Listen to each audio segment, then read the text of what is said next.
a consciência do passado dizendo que ele deve àquela comunidade. Dizendo que eles precisam devolver a essa comunidade de qualquer maneira.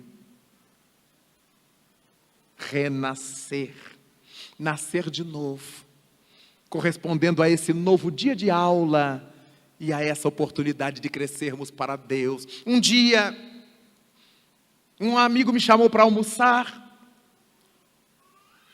e saímos da universidade, éramos 3, para o local do restaurante. Fomos no carro de um deles para almoçar no bairro onde eu moro, onde há muitos restaurantes bons. E atravessando uma rua, eu vi, numa lixeira, uma mulher muito magra, mal cuidada, desgrenhada, uma mendiga, revirando lixo para catar comida, e me senti muito mal. Automaticamente olhei, era a esquina, olhei a placa da rua, vi o nome da rua que a gente estava, naturalmente, e fomos para o restaurante, mas eu não tinha mais sossego interior. E os amigos me perguntavam, você não vai comer? Estou sem vontade. Eu pensava naquela mulher, revirando a lixeira para comer, e eu diante daquela fartura. Aquilo foi me deixando mal. Nesse momento, eu de cotovelo assim, apoiado na mesa, pensando e vendo meus amigos comendo. Registrei a presença de um espírito amigo que me disse, meu filho, vá comer. Porque você ficar com fome não vai resolver o problema daquela irmã.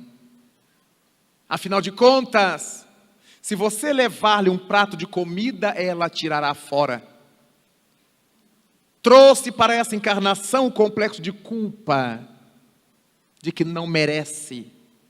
E todas as pessoas do bairro que lhe dão comida, ela recebe a comida e a tira fora, às vezes diante do doador. Você percebeu o nome da rua onde ela estava, meu filho? Eu digo, sim, percebi. Pois essa mulher é a reencarnação daquele indivíduo que teve aquele nome.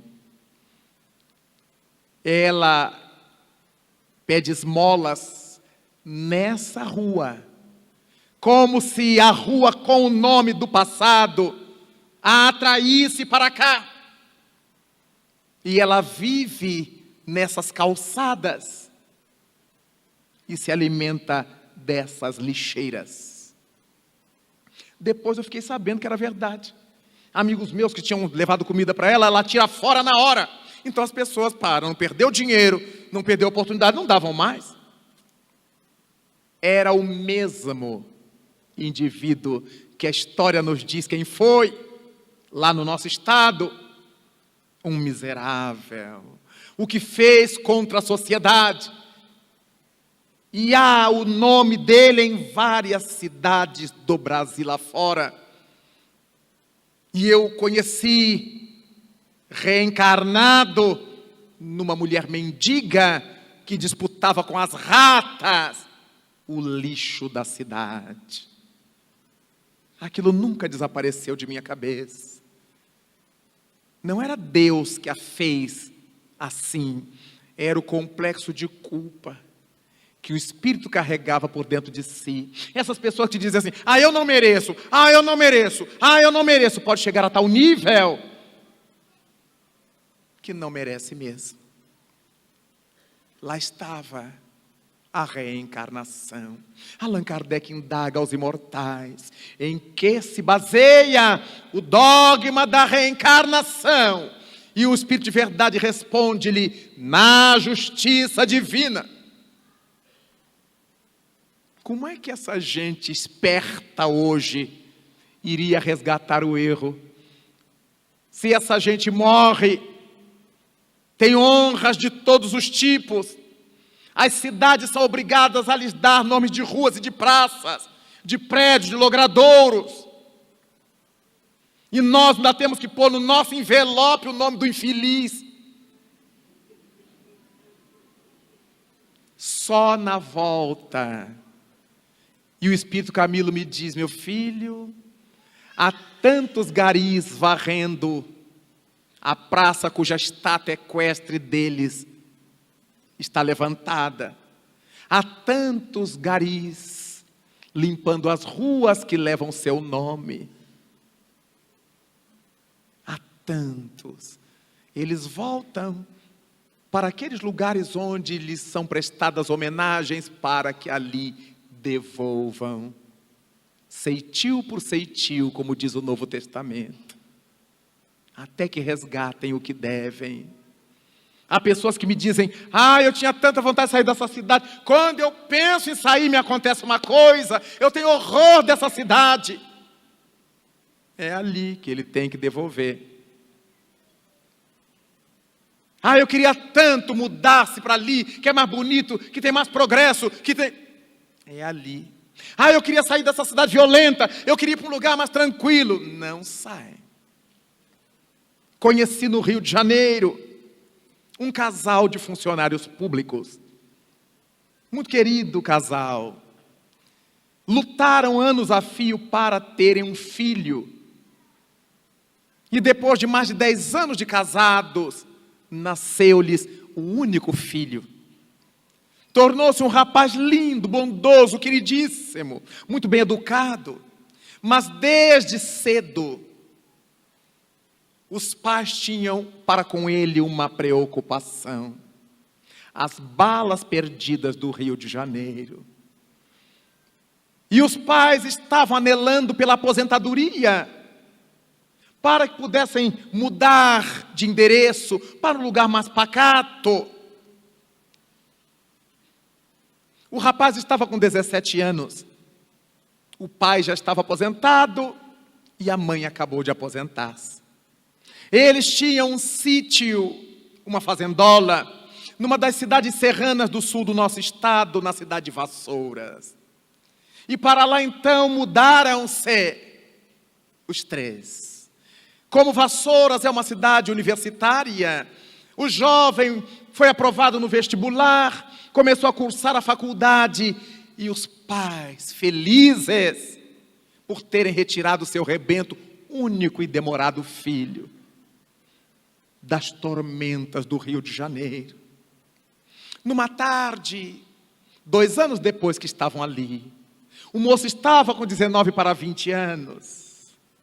Chegou da faculdade à tarde, deixou as coisas em casa, no sítio, e disse à mãe, vou conversar com meus colegas na praça. Uma praçuela, uma praça de nada, dividindo as 2 pistas da rua. Uns bancos, uma estatueta, do outro lado, um bar. E o jovem conversava com seus colegas ali, quando no bar, 2 indivíduos embriagados brigam. Um deles puxa do revólver e atira no outro. E a bala não pega o outro, mas pega o rapaz lá na praça. Um tiro fatal no coração. Não teve o que socorrer. Um tiro só. E o corpo do jovem tombado para desespero da comunidade e dos colegas. Os pais foram chamados e nesse momento disse-me sua mãe, que me era conhecida de longo tempo. Aí eu entendi, professor, que aquilo tudo que a gente sentia no Rio de Janeiro era a convicção interna que a gente tinha de que nosso filho estava no circuito das balas perdidas. O Espírito Camilo me disse, meu filho, a culpa acompanha o culpado. Os problemas que a gente sofre não é por culpa dos lugares, das cidades ou das ruas. Porque moram no Rio de Janeiro pessoas felizes, que morrem de velhas, centenárias, nunca sofreram um susto sequer. E há outras que no primeiro dia em que pisam na cidade, são bombardeadas pela chamada bala perdida, que a gente conclui que elas não são tão perdidas assim. Porque nunca acertam pessoas erradas, embora a gente pense que sim. O casal vive até hoje na cidade. Ajustou-se à doutrina espírita, porque só o Espiritismo lhes respondeu. Por que daquele temor, daquela ansiedade? E por que daquela fatalidade? Ah, mas então, é necessário que haja alguém para dar o tiro? Não, não. Mas aquele tiro ia sair a esmo, podia alcançar alguém, de preferência, que precisasse resgatar numa morte violenta. Daí o escândalo é necessário, disse Jesus. Ai, porém, de quem o provoque. Ninguém tem que andar armado, nem sair atirando, muito menos no colega de bar.